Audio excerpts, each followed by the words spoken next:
سجدة ما صلى أبدا ودخل الجنة. أقول لك شيء، اللهم لك الحمد على نعمة الإسلام وعلى نعمة أن أنا وأنت مسلمين. اللهم لك الحمد يا أخي، اللهم لك الحمد صدق يا أخي. ديننا دين تعامل، ديننا دين يسر، ديننا دين سهولة. مجرد ما يعلم الله سبحانه وتعالى أنك صادق يا أخي يكتب لك هذا الشيء. مجرد ما ودك أنك تسوي هذا الشيء وهو خير، الله يكتب لك أجره. مجرد ما تدل على خير وفي أحد يقتدي به يا أخي لك أجره. مجرد اللهم لك الحمد على نعمة الإسلام. الصحابي الجليل رضي الله عنه عمرو بن ثابت الملقب بالأصيرم، خاله حذيفة بن اليمان رضي الله عنه.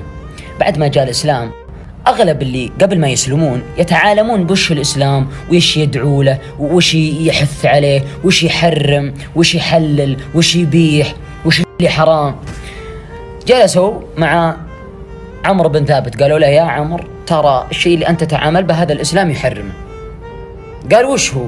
قال الربا. عمرو بن ثابت رضي الله عنه كان يتعامل بالربا، يعطيك 20 ريال ترجعها 50، يعطيك 100 ترجعها 1000، يتعامل بالربا في كل تجارته. فقالوا له ترى الإسلام يحرم هذا الشيء والربا محرم، أعطيت 20 خذ 20، أعطيت 100 خذ 100، ما تزيد عليها. فقال الإسلام يدعو إلى الشيء هذا، قال ما أسلم، ماني مسلم أبدا.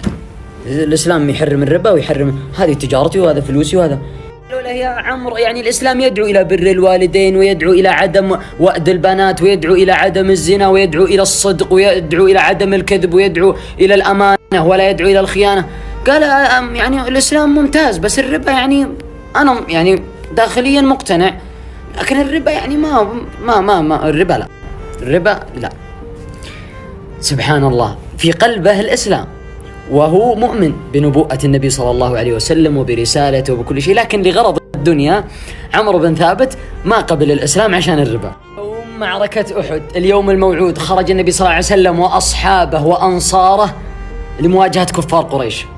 طلع عمرو بن ثابت الصبح ذاك اليوم، دور ربعه، دور عيال عمه، دور والله ما في أحد، المدينة فاضية والوجيه اللي خبرها ما عاد هي موجودة. فقال وين عيال عمي؟ قالوا خرجوا مع النبي صلى الله عليه وسلم إلى أحد. قال طيب فلان؟ قال خرج لأحد. قال فلان؟ قال خرج لأحد.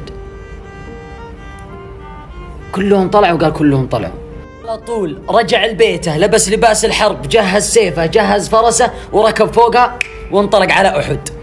أقبل على الصحابة، شافوا الصحابة يركض، فقالوا له يا عمرو إليك عنا، ارجع أنت ما أسلمت، ارجع إليك عنا. قال إني قد آمنت، أشهد أن لا إله إلا الله وأن محمد رسول الله وإني مقاتل مع محمد وأصحابه، والله إني لأنصرن محمد. ابتدأت معركة أحد، قاتل فيها، قاتل إلى آخر لحظة حتى أصيب بالجراح اللي أثقلته عن إكمال المعركة فطاح. انتهت معركة أحد وأنتم كلكم عارفين السيناريو اللي صار للمسلمين وهزم المسلمين. فأخذوا معهم عمرو بن ثابت ورجعوا به. يوم رجعوا به نزلوه عند من؟ عند بنت اليمان اللي هي تعتبر من؟ تعتبر خالته. فجاء سعد بن معاذ رضي الله عنه قال لخالته بنت اليمان، قال لها اسأليه هل قاتل في المعركة حمية لقومه أم غضب لله ولرسوله ونصره؟ فسألته فقال بل غضبا لله ولرسوله ونصرة له، ومات. الصحابة رضي الله عنهم يعرفون النبي صلى الله عليه وسلم لما يتكلم عن أحد يعرفون صدقه أو كذبه أو إنه منافق أو إنه يتزيف من خلال كلام النبي صلى الله عليه وسلم. فراحوا للنبي صلى الله عليه وسلم قالوا له يا رسول الله إن عمرو بن ثابت كذا وكذا وكذا وكذا وكذا وكذا، وعطوه السيناريو كامل وإنه قبل ما يموت قال كذا وقال كذا، وإحنا والله يعني ما ندري هل هو مسلم ما هو بمسلم، هل نصلي عليه ما نصلي عليه، هل هو شهيد. فقال النبي صلى الله عليه وسلم إنه لمن أهل الجنة، إنه لمن أهل الجنة.